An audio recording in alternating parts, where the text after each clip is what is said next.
What's going on YouTube? JT's Reborn here, and welcome back to another edition of After the Movie. I'm currently sitting in my theater parking lot right now. I just got out of a screening of the movie The Deer King. It's an anime movie. It was directed by, I don't remember the name off the top of my head, but he did give a little intro before the start of the movie. I guess he worked on other films such as Spirited Away, not directing, but in terms of animation, Your Name and all that stuff. And basically, like most anime movies, they get released here in the States. I try and go into them not knowing a single thing about them and just kind of trying to experience these films blind, so I have necessarily no expectations. Now, there are some exceptions, like there's a new Dragon Ball movie coming out, and which I know a bit about that one, but that's because I've had a long personal connection with it. But anyway, so I went and saw this movie. I'll give you a rough idea of the story, because there's some good here, and then there's things that kind of hold it back from being pretty great, if I do say so myself. I think a few people kind of left the theater kind of mixed on it, based on the reaction I saw when I left the movie. For one thing, let's talk about the positives. Score is really good. In fact, this is probably a score I'd listen to on my own. It kind of feels a bit like, almost like something you'd hear like a bit of like a medieval setting, kind of like, it's kind of like that type of music in there. It's sweeping spectacle. The animation, of course, is top notch when you have obviously somebody who's worked on films such as Spirited Away and Your Name. The animation, of course, is going to look good, and there's some like neat visual moments. There's some touching moments in there. There's bits I like. I think the big problem with this movie, though, is there is a bit too much going on, and it gets kind of convoluted to where it's a little hard to understand, like, necessarily everything that's going on. Maybe through multiple viewings you can kind of grasp everything, but as an initial viewing, for a world that I'm not really familiar with, this is my first time experiencing this movie. I believe it's based on a book itself. They do cram a lot into it, and I think if you're making an adaptation of something, you should try and simplify it a little bit to where it's like, if you're making a movie, maybe you might want to trim the fat off a little bit and not kind of throw in so many subplots and maybe perhaps as many characters as you can. The story, the story about this is about a guy named Van who is on a quest, kind of, not necessarily a quest. He's a slave, and he's working in this mine, and then a bunch of wolves that have kind of mystical powers in a way attack it, and they also are carrying this disease, and if they bite somebody, they get infected with it. But he somehow survives, but there's a reasoning behind it, because he's being chosen by this to be the successor to some thing of, like, to gain like this mystical power. And like I said, there's a lot going on in this thing, but basically, like, pretty much everyone in the mine dies except for this young girl named Yuna, who he takes under his wing. He cares for her, and she kind of like revives him a little bit in a way. Like, he kind of like had become a little bit of a lost soul. Like, he had a wife and child of his own, and then they passed away, and then Yuna kind of brought like a sense of joy to him. She calls him Dada. Like, their scenes are nice and sweet and touching. There's some funny bits in this movie too, particularly the scenes where they're just kind of like trying to find a peaceful life together in this village. However, word gets around that these wolves who have wiped out various parts of this empire before, there's, like I said, there was an Aqua something, and then there was Zol, and there's the Emperor. There's a lot of characters in this thing, and I'm just trying to like even grasp everything that's going on, since I'm not really familiar with the background of the story. It's not like a comic adaptation that I know a lot of the characters going into it. This is something that, like I said, I went into this thing completely blind. And as somebody who's not familiar with it, there is quite a bit going on in this movie. You also have this doctor who's trying to find Van because he believes his blood is the key to curing this disease. You have kind of a tracker who is against him because, like, things with her family.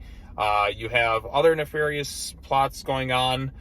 You got his sort of surrogate daughter, Yuna, gets kidnapped at one point. He's got to go try and rescue her, and then that's where this doctor and the tracker who did try to kill him earlier and all that. Like I said, there's so much going on here. You got like this empire, then you got other people who are trying to use him for nefarious things, then you got like the whole origin of this mystic power that he's seemingly been given, because it gives him some unique abilities, and like those showcased on screen are quite good in terms of visual animation sense.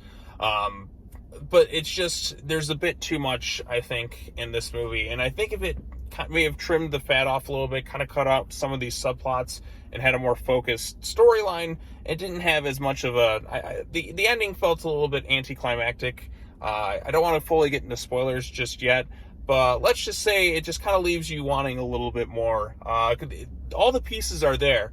Like, there's some really, like, impressive stuff in terms of visual sense, like, orchestrated in this film. There's some nice bits of visual storytelling between him and his, like, new daughter that he's kind of taken under his wing. And you do feel that they did form a strong connection based on what's shown. There's some funny bits in there, but with all the different side characters and just the movies need to focus on a large sense of world building, I think this probably would have been better suited for an anime like series as opposed to just a single adaptation, because there's just too much to try to squeeze into this 2-hour runtime, to the point where I'm like, all right, so what empire is that? There's like a brief text at the beginning of the movie, and then you're just kind of expected to kind of remember all this stuff. And I'm somebody who's not very good at names, and when you keep introducing new and new characters, you kind of come in later on into like the third act of the movie, per se, and then it's just like, okay, who's that?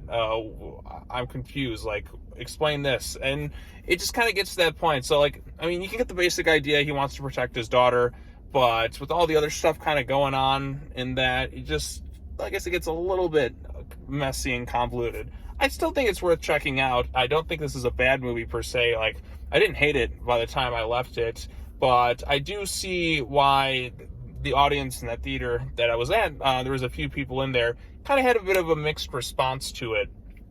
I saw some people were like, oh, I cried in it, and others were like, that sucked, that was terrible. As for me, I'm more in the middle, positive in terms of this film. It could have been a little bit stronger. The pieces were there. I just think if it may have, like, been a little bit longer of a movie, perhaps, or had a little bit stronger of a climax, per se, because like I said, the climax was a bit kind of abrupt and anticlimactic, and it's just like, it's all about like trying to reuniting with this character, and then he just kind of, I guess I'll get into spoilers at this point, but he kind of just goes off and disappears, and then I guess it's kind of left ambiguous whether he comes back or not. And I was kind of left scratching my head like, okay, why is this going on here?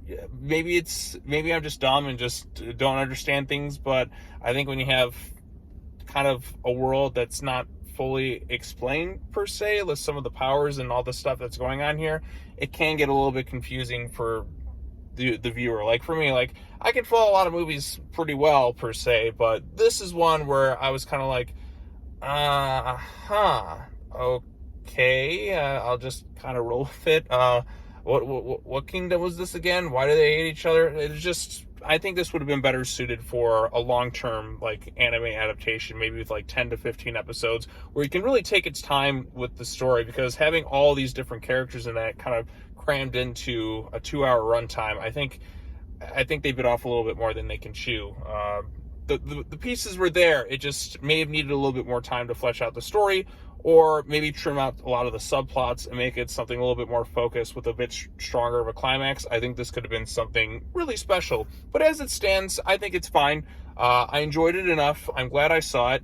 And for the moments I did enjoy, I think that's kind of worth seeing. Like I said, maybe you'll like it, maybe you'll dislike it. I'm kind of more in the middle, positive in terms of like what I thought of the film. It has its strengths, obviously, but I think making it a little bit more simplified and a little bit less convoluted, or perhaps expanding this movie into something like a little bit more of a long-term, perhaps like mini anime series, would have been the better option, as opposed to just a singular adaptation. Like, either trim it down a little bit, cut out some of the fat with some of the subplots, make it a little bit more focused and easier to follow, or just make it a bit longer in terms of like an adaptation. I think that probably would have been the best option in terms of this thing. But anyways, I want to know your thoughts on it. I don't know if anybody's really seen this thing, because this was a 2-day limited Fathom event screening. I don't know if they're going to be having any more. It was done by GK or G Kids. I know they've released a lot of anime films. I've actually been on a bit of an anime kick myself. I've been purchasing a lot of these various Makoto Shinkai films.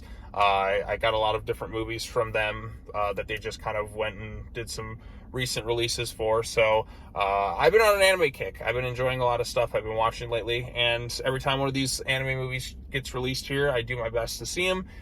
If it's based on a show, I do my best to try and catch up and watch it, unless it's something that's been going on for so many years, and there's no way I'll ever catch up in time. So yeah, but anyways, that's those are my thoughts on the Deer King. Like I said, mixed to positive on it. There's some good aspects, there's some aspects that don't fully work, but nothing truly awful in this thing. Just need a little bit more focus and a little bit less convoluted and a bit stronger of a climax, and I think it could have really had something special. But anyways, those are my thoughts on the movie. Tell me what you thought in the comment section down below. Be sure to like this video, share it with your friends, subscribe to the YouTube channel for more content, hit the bell for notifications. I'm going to get going right now. But yeah, more stuff coming up soon in terms of the channel, but I definitely wanted to check this movie out and give my thoughts on it. So anyways, that's all I got to say. As always, take care now. Bye-bye then, and I'll see you all in the next video. Peace.